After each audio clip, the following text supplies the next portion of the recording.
Hilliard. I got so much motherfucking design on right now. Break it down, bring it back, make it clap. I got 3 old thoughts, new block, where that thing. Bitches on my line, and you know. Assalamualaikum warahmatullahi wabarakatuh. Perkenalkan, nama saya Muhammad Naufal Hafiji dari 10.3.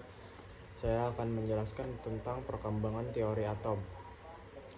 Perkembangan teori atom dilakukan untuk menyempurnakan teori-teori sebelumnya. Pada tahun 1800, mulai ditemukan beberapa penemuan yang terkait dengan teori atom yang baru. Terdapat beberapa perkembangan yang berhubungan dengan teori ini. Salah satunya adalah teori ini dikembangkan oleh beberapa tokoh yang berbeda. Tokoh-tokoh pada perkembangan teori atom memiliki pikiran yang berbeda-beda. Berikut tokoh-tokoh yang ada dalam perkembangan teori atom. Teori atom Dalton. Tokoh pertama yang mengawali perkembangan teori atom ialah John Dalton. Ia menyatakan pendapatannya tentang atom pada tahun 1803. Teori atom Dalton didasarkan pada 2 hukum, yaitu hukum Lavoisier atau hukum kekekalan massa dan hukum Proust atau hukum susunan tetap. Kemunculan teori atom Dalton membangkitkan rasa keingintahuan terkait dengan penelitian berbagai jenis atom. Isi teori atom John Dalton adalah seperti berikut ini. Atom adalah bagian terkecil dari suatu unsur-unsur dan tidak dapat dibagi lagi. Atom-atom sejenis mempunyai sifat yang sama, sedangkan atom-atom dengan unsur tidak sejenis memiliki sifat yang berbeda.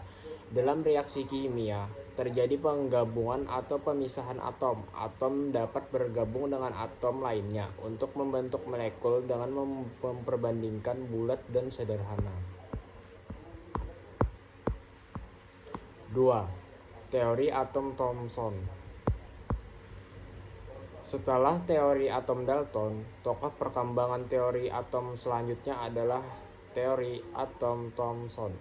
Dalam perkembangannya, Thomson memperbaiki kekurangan-kekurangan yang ada pada teori atom Dalton sebelumnya pada tahun 1897. Thomson menemukan partikel yang bermuatan negatif dan disebut dengan elektron.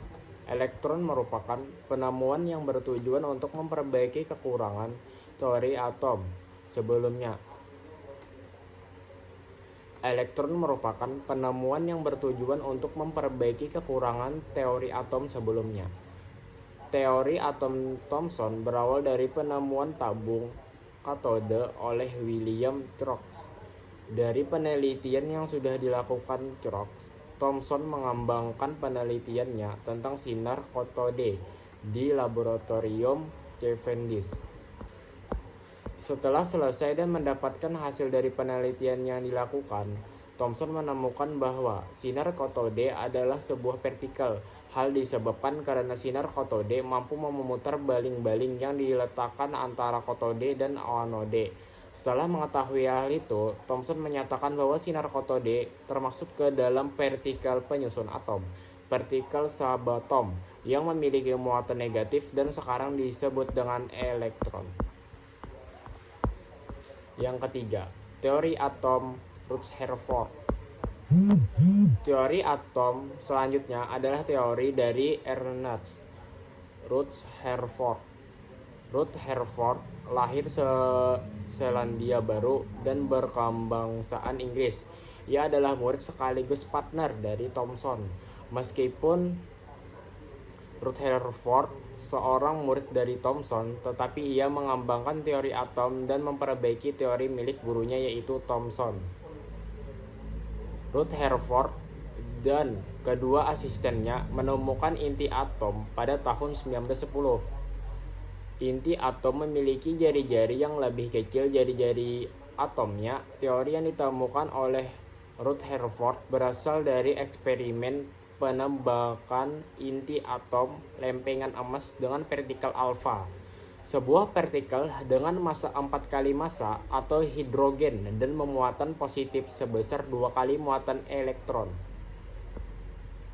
Eksperimen ini dinamakan Geiger-Merden Penamaan eksperimen ini diambil dari dua murid Rutherford, yaitu Hans Geiger dan Ernst Marden.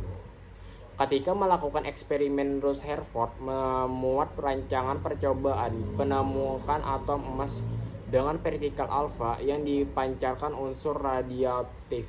Setelah dipancarkan, maka hasilnya adalah radioaktif. Itu adalah yang dipantulkan, diteruskan, dan dibelokkan. Yang keempat, teori atom Bohr. Niels Bohr merupakan fisikawan asal Denmark dan peraih Nobel Fisika pada tahun 1922. Bohr memulai penelitian tentang atom pada tahun 1913 dan nama dari hasil penelitian itu adalah spektrum atom hidrogen. Setelah teori Rutherford sudah mulai tersebar dan digunakan, para ilmuwan sepakat bahwa sebuah atom terdiri dari elektron dan inti atom. Teori atom Bohr berasal dari kelemahan teori atom Rutherford. Kelemahan itu adalah lintasan elektron yang disampaikan Rutherford sebelum sempurna untuk menjelaskan struktur suatu atom karena dianggap bertentangan dengan teori elektrodinamika klasik. Yang kelima, teori atom mekanika kuantum.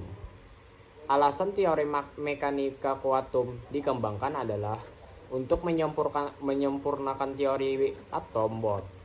Teori mekanika kuantum disempurnakan oleh Erwin Schrödinger yang merupakan fisikawan dari Australia dan peraih Nobel Fisika pada tahun 1933. Pengembangan teori atom modern berdasarkan hipotesis de Broglie. Menurut Louis de Broglie, berlaku sifat dualisme pada elektron, yaitu elektron bukan hanya sekadar sebagai partikel tetapi juga sebagai gelombang.